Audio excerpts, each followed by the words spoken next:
بسم اللہ الرحمن الرحیم۔ یہ فرسٹ ایئر حیدرآباد بورڈ کے حوالے سے 4تھ لیکچر ہے ہمارا، جس کا ٹاپک جو ہے وہ شرک ہے۔ اس سے پہلے ہم توحید کے حوالے سے ہم بات کر کے آئے تھے، جس کے اندر توحید کی بہت بڑی سب سے بڑی دلیل ہم نے ذکر کی تھی۔ سورہ اخلاص سب سے بڑی دلیل ہے، اور پھر اس کے علاوہ توحید کے اثرات کا ذکر ہم نے کیا تھا، جس میں خودداری، عاجزی و انکساری، وسعت نظری، استقامت و بہادری، رجایت و اطمینان قلب، پرہیزگاری اور توکل۔ اس کے علاوہ آگے جو ہے وہ شرک کے حوالے سے بات ہے، چونکہ توحید کا اپوزٹ جو ہے وہ شرک ہے، اور توحید کے اندر بات بھی واضح ہو جاتی ہے کہ جب ہم اللہ کی توحید کی تعریف کرتے ہیں تو اس کا مطلب ہے اللہ کو ایک ماننا، اللہ کو عبادت کے لائق سمجھنا، تو اس کے اندر بھی یہ بات آ جاتی ہے، یعنی اللہ کے ساتھ کسی کو شریک نہیں کرنا۔ اور اللہ کی ذات و صفات کے حوالے سے یعنی شرک کی تعریف یہ ہے کہ اللہ کی ذات و صفات کے اندر اللہ کو ایک مانا جائے، اللہ کی ذات کے اندر اللہ کی ذات و صفات یعنی صفات بھی اللہ کے لیے مانی جائیں، اور اللہ کی ہی عبادت کی جائے، کسی اور کی عبادت نہ کی جائے۔ تو یہ ہے شرک کی تعریف،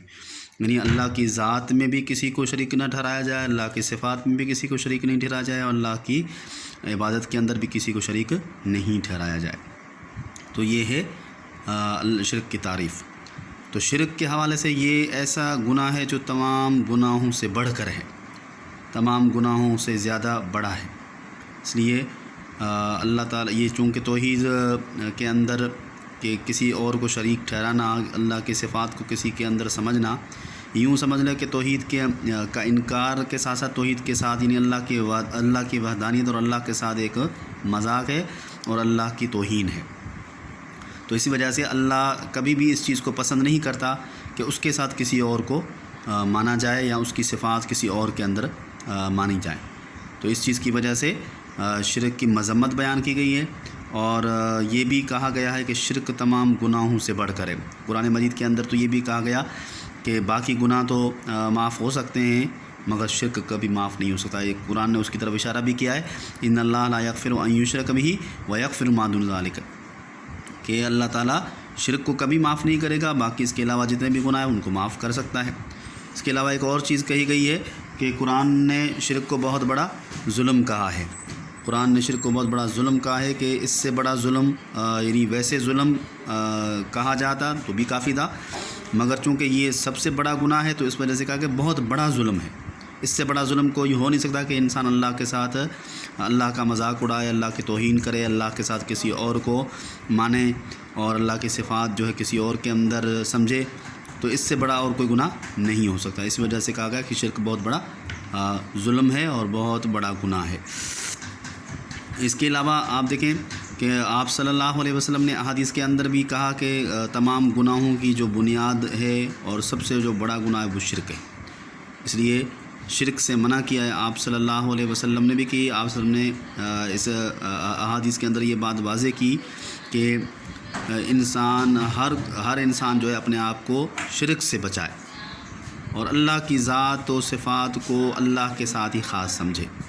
کسی اور کی یعنی اللہ کی صفات کسی اور کے اندر نہ سمجھے۔ تو اسی چیز کی وجہ سے شرک کی بڑی مذمت بیان کی گئی ہے، اور کہا گیا کہ بنیاد انسان کے گناہوں کی وہ شرک ہے۔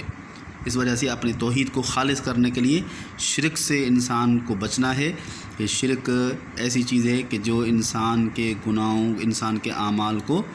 خراب کر دیتی ہے، اور انسان کے جو اچھے اعمال، بعض اوقات ایسا ہوتا ہے کہ اچھے اعمال بھی انسان خراب کر دیتا ہے اسی شرک کی وجہ سے۔ اسی چیز کی وجہ سے آپ دیکھیں کہ شرک کے حوالے سے جو اس کی یعنی سمجھنے کے حوالے سے شرک فی الذات و شرک فی الصفات و شرک فی الافعال کی تقسیم بھی کی گئی ہے۔ تو شرک فی الذات کیا ہے؟ شرک فی الذات یہ کہ اللہ کی ذات میں کسی اور کو الہ مانا جائے، یعنی کسی اللہ کی ذات جو اکیلی ہے، تو اللہ کی ذات اکیلی کے ساتھ توحید کے ساتھ توحید فی الذات جس کے اندر ہم نے تعریف کی تھی، تو یہاں پر یہ شرک فی الذات یہ کہ اللہ کی ذات کے اندر کسی اور کو الہ مانا جائے، یعنی جس طرح اللہ کی ذات کو مانا ہے اسی طرح کسی اور کو بھی الہ مانا جائے، کسی اور کو بھی معبود بنایا جائے۔ کہ اللہ کے ساتھ کوئی اور بھی شریک ہے، کوئی اور بھی الہ ہے، کوئی اور بھی معبود ہے، تو یہ اللہ کی ذات میں شرک۔ اسی وجہ سے قرآن نے اس کی واضح طور پہ کہا کہ لو کان فیہما آلیۃ الا اللہ لفسدتا، کہ اگر دنیا کے اندر بہت سارے الہ ہوتے، زیادہ الہ ہوتے ایک سے، تو لفسدتا، تو زمین میں فساد برپا ہو جاتا، زمین کا نظام خراب ہو جاتا۔ اس لیے کہا گیا تمہارا معبود اور الہ ایک ہی ہے۔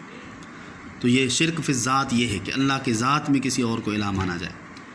دوسری قسم شرک فی الصفات، یعنی جو اللہ کی صفات ہیں، کہ اللہ کی صفات کون سی ہیں؟ اللہ خالق ہے، اللہ مالک ہے، اللہ سمیع ہے، اللہ بصیر ہے،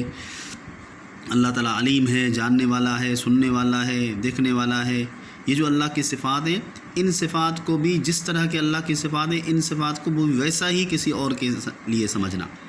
کسی اور ہستی کے لیے تصور کرنا کہ دوسرا بھی کوئی سننے والا ہے، کوئی دوسرا بھی جاننے والا ہے، کوئی دوسرا بھی دیکھنے والا ہے، دوسرا بھی کوئی خالق ہے۔ تو یہ اللہ کی صفات میں، اس لیے کہا گیا وَلِلَّهِ الْأَسْمَاءُ الْحُسْنَىٰ،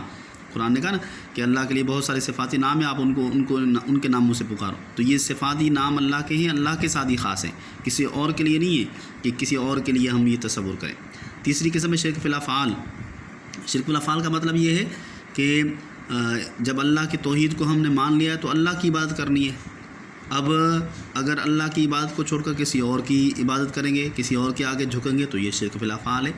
کہ ہم اللہ کے آگے، اللہ کے علاوہ کسی اور کے آگے جھک رہے ہیں اور کسی سے مانگ رہے ہیں، کسی اور کی عبادت کر رہے ہیں، تو یہ شرک فی الافعال ہے اعمال کے اندر، کہ ہم اپنا عمل جو ہے الٹ کر رہے ہیں، کسی اور کے آگے ہم جھک رہے ہیں، کسی اور سے مانگ رہے ہیں، کسی اور کی عبادت کر رہے ہیں، تو یہ شرک فی الافعال ہے۔ اور چوتھی قسم ایک بہت زیادہ جو سب سے زیادہ نقصان دہ ہے، وہ ہے شرک خفی۔ شرک خفی کا مطلب ہے کہ چھپا ہوا شرک، پوشیدہ شرک۔ اور یہ شرک خفی کا مطلب یہ ہے کہ یہ انسان کے جو بھی اعمال ہیں، اچھے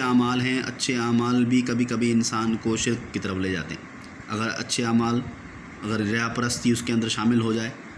دکھلاوا شامل ہو جائے، شہرت پرستی شامل ہو جائے، اگر نماز پڑھ رہے ہیں تو کسی کو دکھانے کے لیے یا کسی اور سے ڈرنے کے لیے یا اپنے آپ کو مشہور کرنے کے لیے، تو یہ چیز بھی انسان کو شرک کی طرف لے جاتی ہے۔ اور اسی طرح سے اور بھی بہت ساری چیزیں ہیں کہ جس میں انسان کو بیماری دینے والا اللہ تعالیٰ ہے، تو شفا دینے والا بھی وہی ہے۔ اگر یہی شفا کا تصور انسان کسی اور چیزوں کے اندر کرے، دواؤں کے اندر کرے، ڈاکٹر کے اندر کرے، تو یہ بھی شرک فی الخفی کے اندر جو ہے شامل ہے اور انسان کو شرک کی طرف لے جاتا ہے۔ تو یہ سب سے بڑا چھپا ہوا شرک ہے، اور انسان کو پتہ ہی نہیں چلتا ہے، انسان ایسے کام کر لیتا ہے کہ جو انسان کو شرک خفی کی طرف لے جاتے۔ تو اسی چیز کی وجہ سے اس سے منع کیا گیا ہے کہ انسان جو ہے اپنے اعمال کو، توحید کو خالص بنائے اور شرک سے اپنے آپ کو محفوظ کرے۔ تو اس طرح سے یہ شرک کے حوالے سے مذمت کی بات کی گئی ہے۔ امید ہے یہ آپ کو سمجھ آ گئی ہوگی، اور نہیں تو اس کو ریپیٹ کر کے آپ دوبارہ سے دیکھ سکتے ہیں۔ شکریہ۔